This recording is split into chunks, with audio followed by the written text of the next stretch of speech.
পারে, মটন হতে পারে, আপনারা যে মাংস পছন্দ করেন সেই মাংসের সাসলিক বানিয়ে নিন। তো দেখুন, প্রথমে আমি সাসলিকের জন্য সবজিগুলো কেটে নিলাম। এখানে নিয়েছি পেঁয়াজ, ক্যাপসিকাম এবং টমেটো। আপনারা এইভাবে কিউব করে কেটে নেবেন।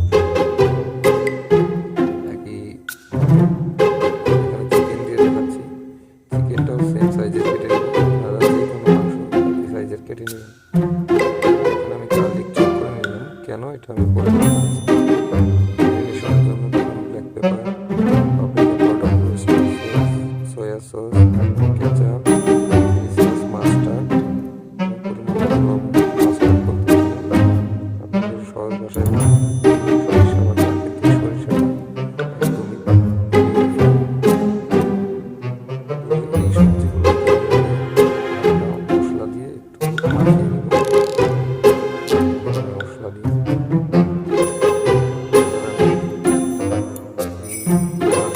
ভিতরে করে সাজিয়ে দিচ্ছি। আপনারা সাজিয়ে সবগুলো সুন্দরভাবে সাজিয়ে নিলাম।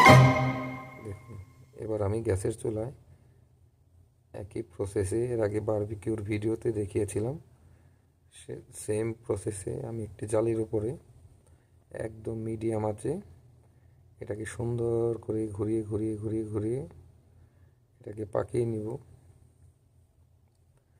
আপনারা চেষ্টা করবেন হালকা হালকা তেলের ব্রাশ করার জন্য, কারণ যেহেতু সাসলিক, এটা হালকা হালকা তেলের ব্রাশ করলে খুব সুন্দর হবে, নয়তো কালো হয়ে যাওয়ার একটা সম্ভাবনা থাকে। তেলের ব্রাশটা করলে কালোটা কম হবে। আর চুলার আঁচটা অবশ্যই একদম কমে রাখবেন, নয়তো সবজিগুলো জ্বলে যাবে কিন্তু আপনার মাংসটা পাকবে না।